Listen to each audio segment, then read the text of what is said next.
Welcome to Smoky Mountain Voices.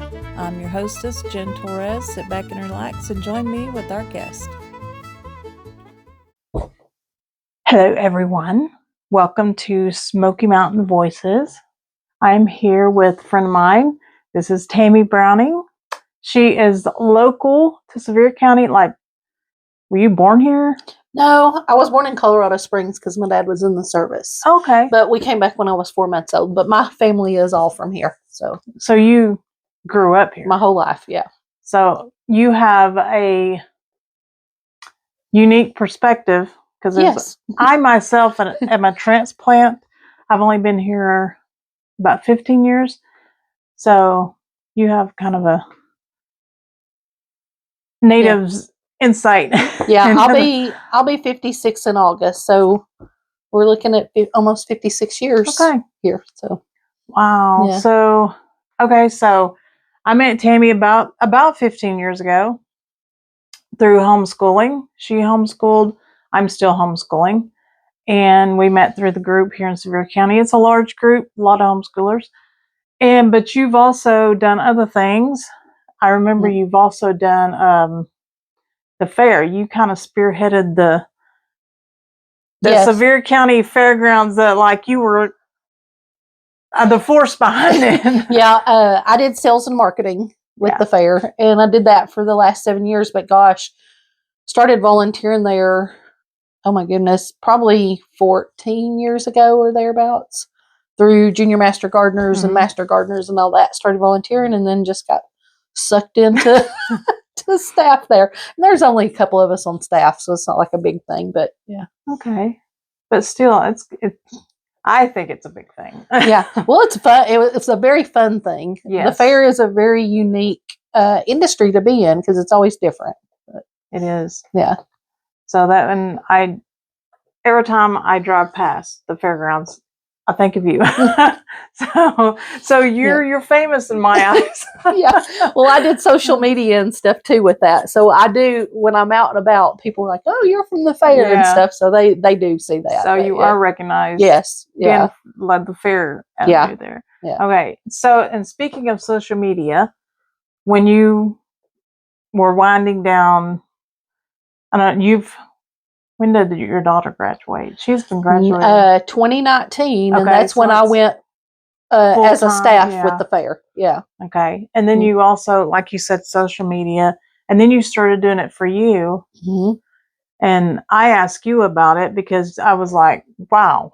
Yeah. You like TikTok, you kind of blew up in a year. Yeah. I worked really hard at that. I mean, you know how hard it's a job to get that following built up, and to even find one video that goes viral is hard. But yeah, I do it for myself personally. And then I've got my travel, my Backroads bucket list that I do. And now we're doing the whatnot thing. And we've got TikTok and Facebook for that too. So, So what I'm going to do is I'm going to link her different platforms in the description, so you can go check her out if you don't already follow her. Just check out the different channels she has. It's very interesting. So speaking of the whatnot, now how did you get into that? My mom. Okay. We've always thrifted. We've always yard sale. We've always loved antiques. We've always done that.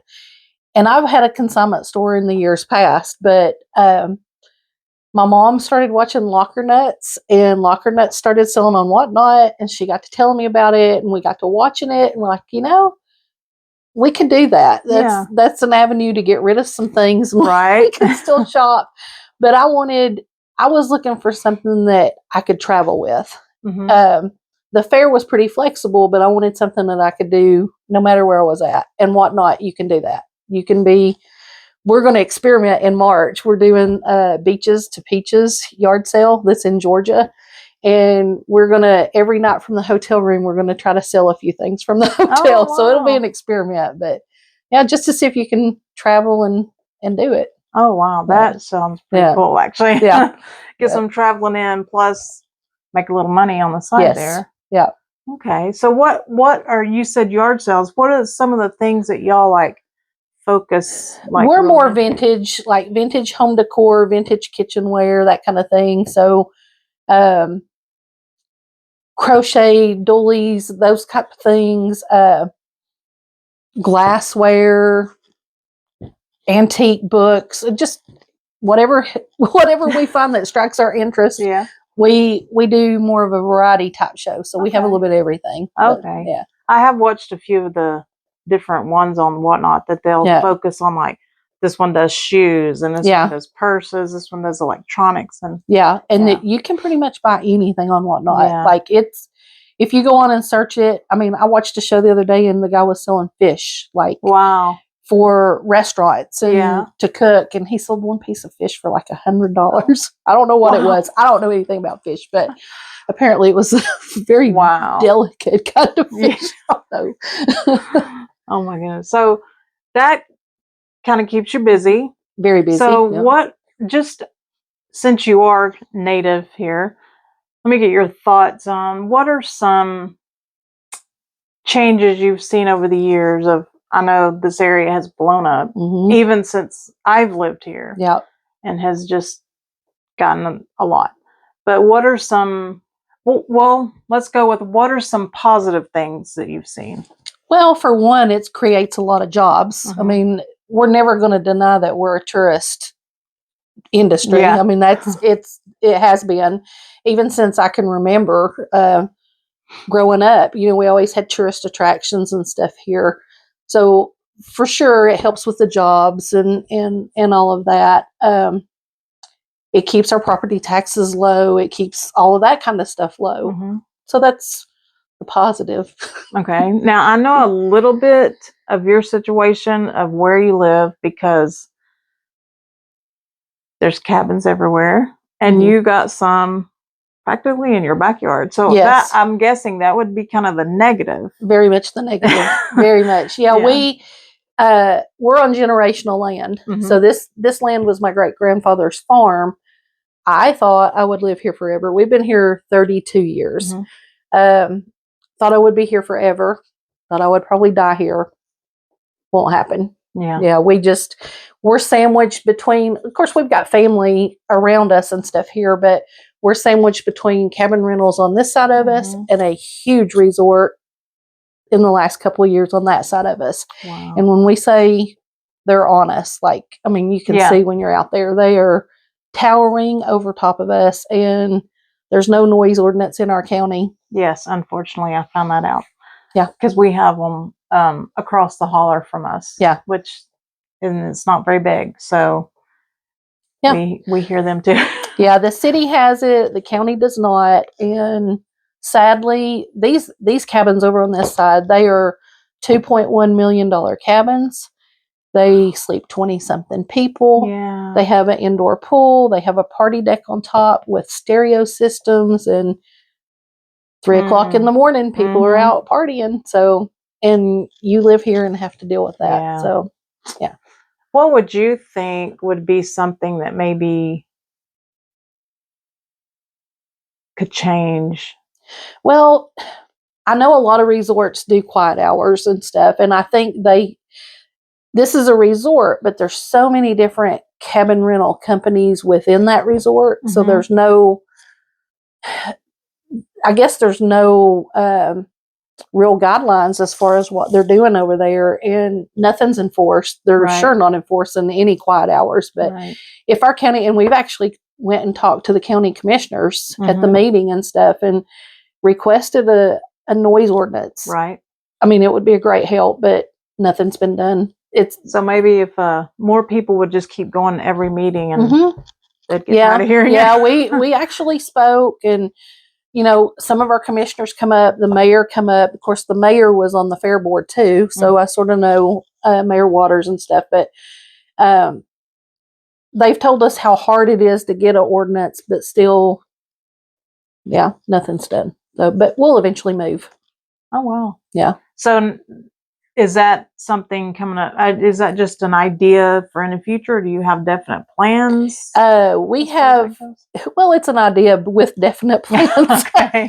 We are currently looking at property in other areas, but my husband's the caregiver of his dad, so and he lives with him now. So I'm down. That's in Seymour, so I'm down there 2 or 3 nights a week. But you know, we we long for the day that we can get out, but we will not be able to move until something happens with his dad. So it's sort of a bittersweet kind of thing. You know, you don't want anything to happen, but when something does happen, then we hope to have some property and stuff by that point. And then we will be ready that we can get out. So you're already looking maybe at different areas or do y'all have one you're like, oh yeah, I think we really, really like, if you travel Highway 411 from Madisonville, Tennessee through about Cleveland, but not on 411, off on the back roads and stuff. We love that area because it's still the natural beauty and you can look at mountains and there's not cabins stacked on top of it. Nice. Nice. You know, and there's a lot of free open land and that's what we're looking for. Okay. So, yeah. My mom is going to move up here and spend half the year up here with us and then half the year with my brother in Texas. And she's looking at the area around, she said somewhere around Marable. She would like somewhere around Marable. Marable, and there's some beautiful land still there. Now, their property taxes are a little bit more expensive. So if you get out in some of the other counties that are right there by it, property taxes and stuff are a little bit less. Maybe tell her maybe a little bit Yeah, further. maybe the next county or so over might be good. But that general area down 411, we're just drawn to that. We did find some property in areas we liked up toward Byrdstown and Livingston, and it's more at the Kentucky border and stuff up there. Beautiful, but we don't know that we want to go that far. Yeah. You know, we're not sure. Because when we go, I mean, this is my mom's house, and I live just across the hill, and then Olivia lives across right behind us. So when we go, we're all going. Yeah. You know, it's all of us. So. Okay. Wow. So, I usually have notes that I cheat, but I forgot them. So I'm kind of winging it. Let me think here real quick. Let me be a fast thinker here. So that would be kind of a major change coming up in your life. Maybe not quick, not soon, but it is in the future somewhere. Yeah. Okay. Yeah, it'll be, and even I have cousins that live back here. They've been here for, 60 years, I guess, or thereabouts. And the same feeling they want to leave too. Wow. So it's just. Well, I mean, it does get to be a lot. It's a lot when you can't sleep at night and you can't sit out on your porch because, well, one, they can see you. I mean, these over here, they tower over top of us. Yeah. And if I'm on my back porch, when the leaves are off the trees, when the leaves are in the trees, not as bad, but it's not. Yeah. Not what it used to be. I guess we're kind of lucky where we are. It's not as bad. Yeah, that's pretty good. So hopefully we can stay there a little bit longer. Yeah. Yeah. How many acres do you all have? It's just over 2. Yeah. So about 2 acres. Yeah, we have 3, but then of course family has all around us. But that fence you see out there, that big big wood fence, that's where the cabins start at. But I mean, they did put a fence up, which has kept people from being on our property because we know the cabins on the other side of us, my cousins have trouble with people coming over on their property. They have a pond. They want to go down to their pond. It's just. Wow. Now, we have that. I noticed you have that sign, and I need to get a sign like that too. Because we have signs of people will still drive up our driveway thinking they're going to their cabin, and there's no outlet. Yeah. So they do. Yep. This is it. This is as far as you go. And when they first. My husband's put in a lot of things with a different mapping places, and it sort of corrected it. But the road that goes over to the cabin is Jericho Way, and it thinks we're connected. Oh, yeah. So, and we get packages delivered from Amazon all the time for Jericho Way, and they just sit in the box and they tell us there's nothing they'll do. You'll tell the drivers, and they're like, no, we can't take them. So, wow. It's crazy. That's quite a... Yeah. That's interesting. Yeah. So this, what is it called? Dead. When my mind is blanking. Quick, think of something. What is, I thought of something. Okay. So, cabin people aside, what is one thing that just a small thing in your life right now that you enjoy, that you could do it every day? Quiet time in nature. And that's hard to get here. Yeah. Sometimes you may have to go some other place to do it now. But yes, just to sit in nature and just the quiet. That sort of, whether it's stress or whether you just need to relax or you've had a long day or whatever, that's just the happy place. And the frogs are singing now, which makes it even better. Yeah. They're happy right now. Yeah.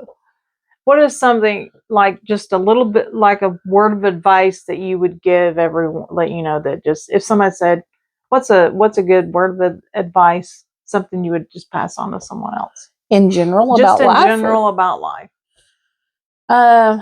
Slow down. Slow down. Don't get so busy, because I've been there. I've been where it's been so busy and you don't have time for anything, and just slow down and enjoy the small things and just take a little time. Yeah. Don't rush everywhere. Enjoy the frogs singing. No. Yeah. That the is rain nice, and just enjoy it. All right.